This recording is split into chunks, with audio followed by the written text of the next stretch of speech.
Okay, so I'm going to talk about the social structure in Dar al-Islam.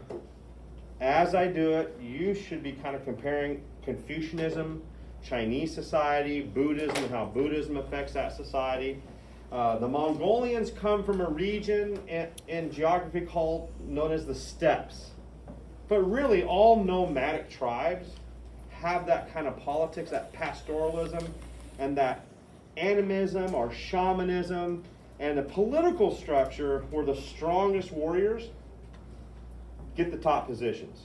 And if they become weak over time, they drop down, and a new group or person takes over. And I'm just going to call that steppe diplomacy. So whether it's the Uyghurs, the Xiongnu, the Mongolians, they have, we'll just call it steppe diplomacy. Sometimes you have two brothers that might take over the lead of this confederacy. Which one do you think is going to be the lead? The better warrior. The one who secretly kills the other one first. Which means you need to kill your brother first, but he needs to double kill you first. So you have to triple first. Are you starting to get the politics that go way down the line? And these mechanisms are evolving over long periods of time. And it puts the strongest and best warriors at the top in general. But it's also legalism that if you're in the desert, if you're in the steppes, if you steal something from somebody, it could cause them to die.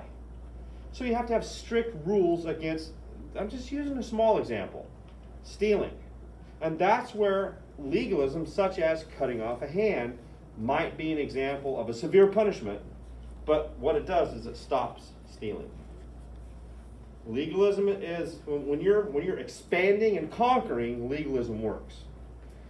When your empire slows down, and when your conquest slows down, and you have to kind of come up with administration and some laws and deal with a more dynamic situation, all of a sudden legalism holds your people back too much, and you can't really grow. So you have to start easing up, but yet still have laws. You're going to see that in Dar al-Islam. Kind of like what you saw in the Mongolians. Okay, so here we go. When you guys write your essay, sometimes we call it Persia. Your book in that one little subsection says Persia. We've, as teachers, have been calling it Dar al-Islam. It means House of Islam. It's the Empire of Islam, which for this purpose is mainly the Abbasids. Even though we're kind of calling it Persia.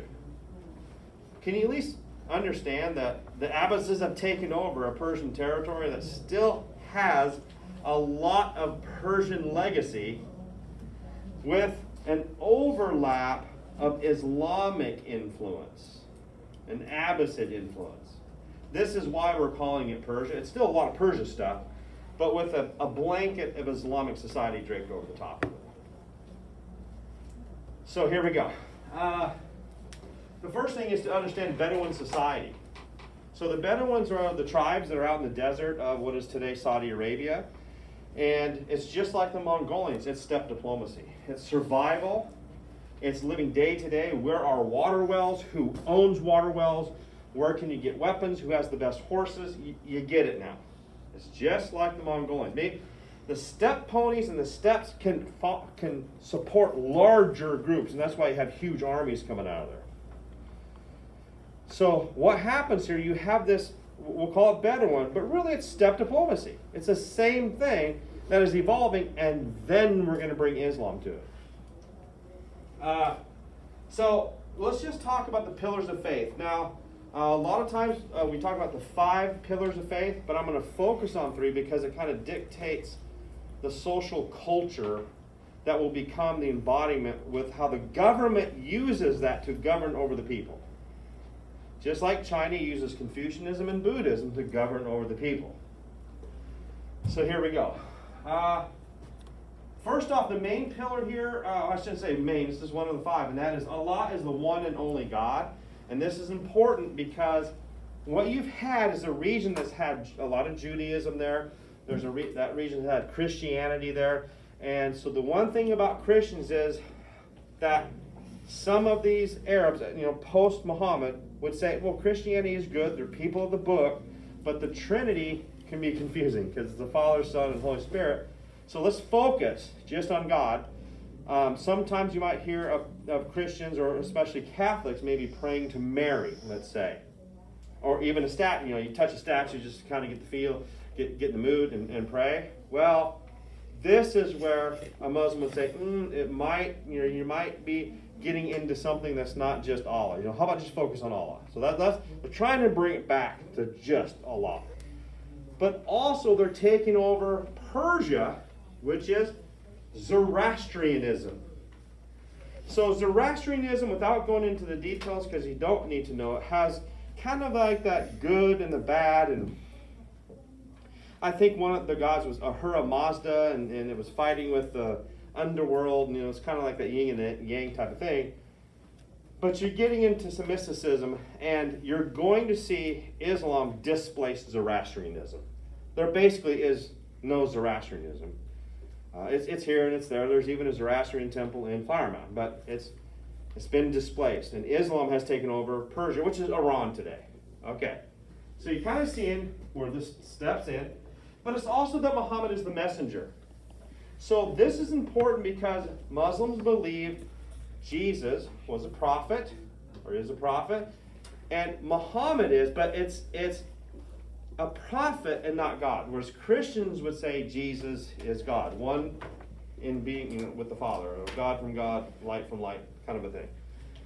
So you're starting to see where this is starting to partition from that idea that, okay, Muhammad, good thing, but don't turn them into a statue, don't paint them, and because people might start worshiping the painting, the picture, a statue, so you're kind of getting the point here.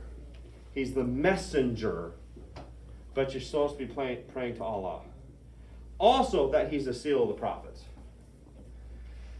That means there are no more prophets. There will not be another prophet. Now, if you're in Islam and there's never going to be another prophet, that's not an issue. What does come up is when the division with the Shia comes up, you're going to see that there starts to become people that honor martyrdom with the Shia population. And this becomes a problem because pilgrimages start. This is for Saryu Kalavapali. And pilgrimage, so like even today, there's a pilgrimage site in, I believe, Najaf, Iraq. And so the Shia will pilgrimage to it. So they're kind of worshiping a guy that died in battle. Now you're starting to see why Sunnis would not like that. Because you're adding an almost saint-like prophet thing. So now you're starting to see why there's this division between Sunni and Shia. But you don't need to worry about this for the summative. It's really mainly a Sunni population you're looking at. And the divisions haven't been really divided yet. Like these battles where martyrs come from, those battles haven't even happened yet. So this Abbasid Persian Empire we keep talking about is mainly a Sunni one.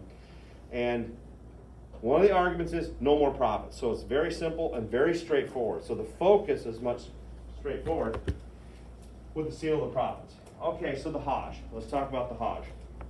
A lot of religions have things where you do pilgrimages or you do retreats and things like that. And all those can work in all their different ways. The Hajj, the main point I want to make here, because people will memorize, oh yeah, and there's a pilgrimage. It's not about just memorizing that. You have to understand, you don't just fly an airplane over Mecca and jump out in a parachute, land in the center here, maybe it's at the Kaaba or somewhere like that, and you decide you're gonna stone the devil, or you're gonna do a process there, and then put on your jetpack and just jet out of there. What's that take you? Well, 1 hour? You can do that easy, right? Oh, hopefully you get that's not what this should be about. It's more of a process. And so that process, an example like today would be a Muslim that might fly from New York to Cairo, Egypt, and from Cairo, Egypt, go on like a day-to-day process of getting to Mecca. But in the process, he's merging with a lot of other Muslims, and they're converging. They're getting close, but they might be staying overnight in tents. They're sharing meals. They're breaking fasts, and they're doing hardships. They're praying together. You're starting to see what I'm talking about. This could take 3 weeks. And then when you finally get to Mecca, you can imagine the excitement and the power and the energy. And then there's a process that they do in Mecca. And then when you're done, you're also getting lectures and sermons from imams, and you're reinforcing your values. And then as you come out, you're processing back out of it, which takes some time. And you're going to go back to, in this case, let's say New York City, and bring with you a stronger connection with your religion, and you're able to tell people about it. So hopefully you're seeing that the Hajj is a bigger deal than just memorizing some, oh, I know the pillars of faith. Because this will dictate society. This starts to create a social system. All this together starts to create culture, because culture and a lot of these practices that religion has you do them, and that becomes your culture. So you're starting to see what glues these people together.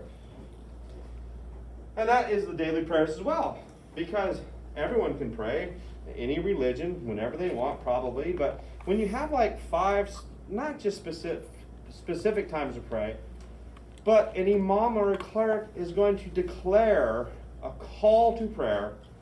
Hey guys, could you stop what you're doing real quick?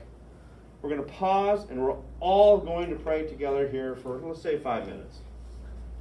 Imagine the power of everyone stopping what they're doing and praying together. And an example might be they're all facing Mecca together. So you're starting to see everyone is joining in on this, and it creates accountability, because you see everyone doing it, and you're all doing it. And if you're a person that was on the periphery and you weren't really into it, well, you're seeing everyone else do it. You're kind of pressured into do it, but it helps you fall into the path. And it dictates a pace of life throughout the day, every single day. When you look at Muhammad and his wife Khadijah, they were merchants. So these guys are traveling. They're moving around. They're connecting. They're trading. They're making money, but they're trying to do it in an honest way. But they're going to be stopping once all these rules get put. No, the rules aren't there right away. All this starts in about 610. So Muhammad starts getting his messages in about, well, I'll put it down here. In about 610 to 632 is the revelations. And then 632 to 650 is the period of 4 rightly guided caliphs. So far you don't need to know this. This is one of those things with history. You don't technically need to know this, because your history for AP starts in 1200. But are you getting how hard it is for us teachers to start you at 1200? Because you kind of got to know something that happened before 1200. That's the problem we're having here. So for you to do well in this summative, I'm getting a lot of questions about what is Persian, what are Abbasids, because we've never covered it. And that's why I'm doing this. From 650 to 750, you have the Umayyads. And then 750 to 1258, you have the Abbasids. It's kind of, we'll add on another 300 to, we'll say 1500. You have the Abbasids. And Baghdad is the capital. So Baghdad's going to be the capital of the Abbasids.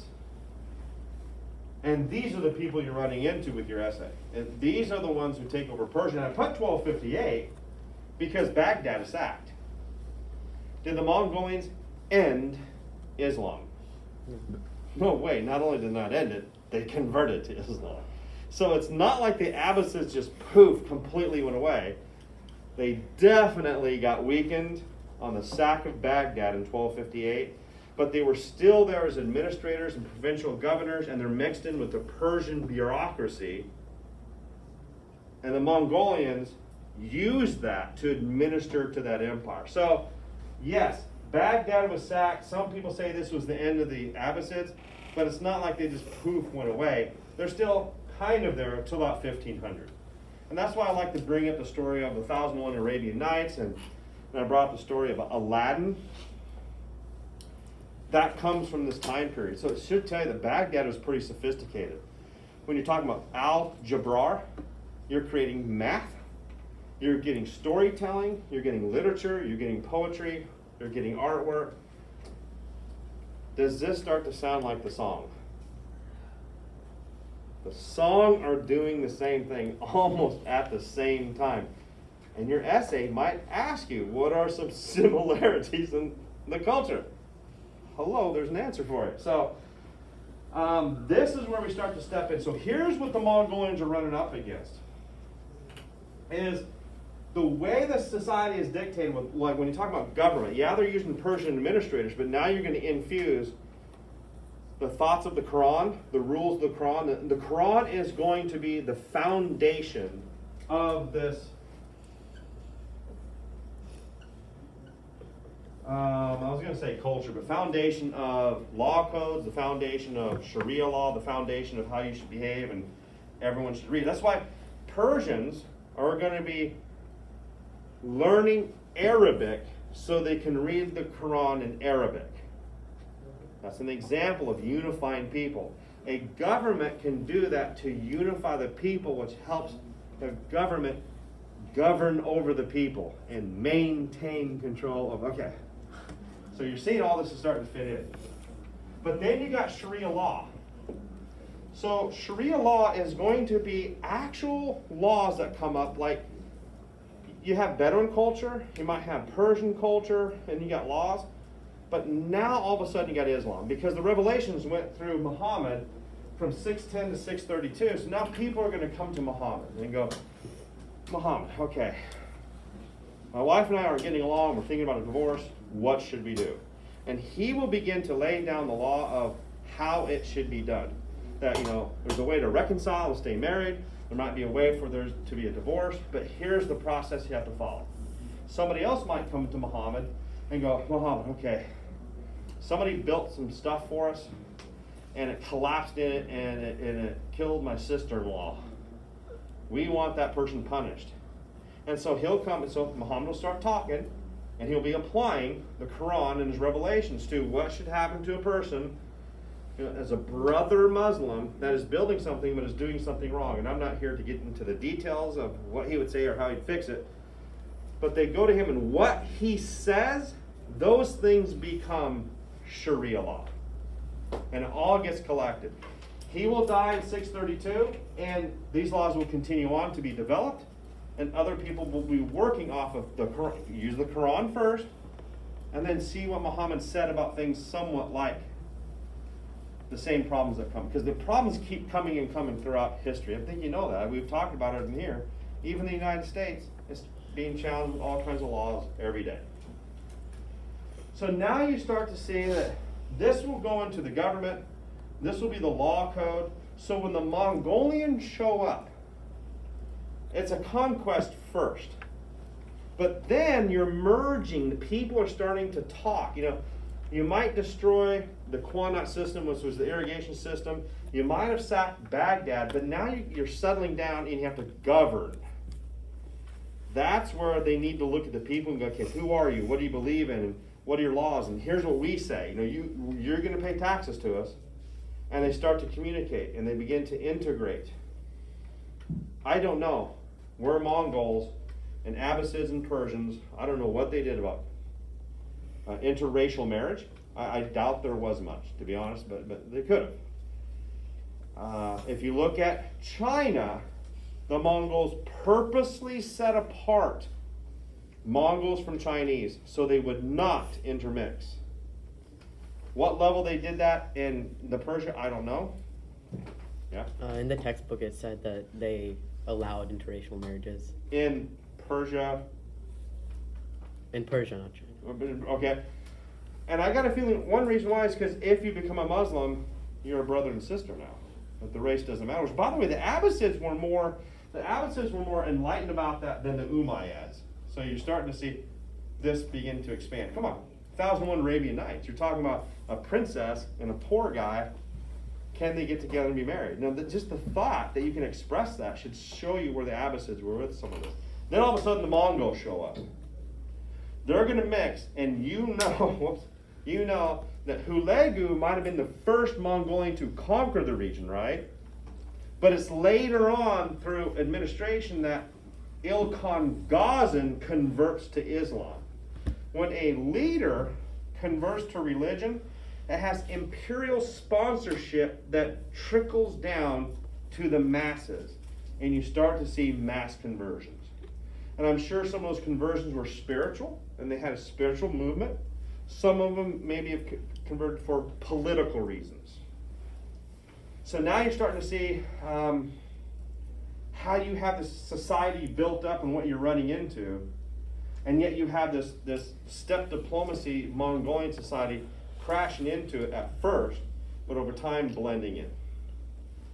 And that's it. Go ahead and shut her off.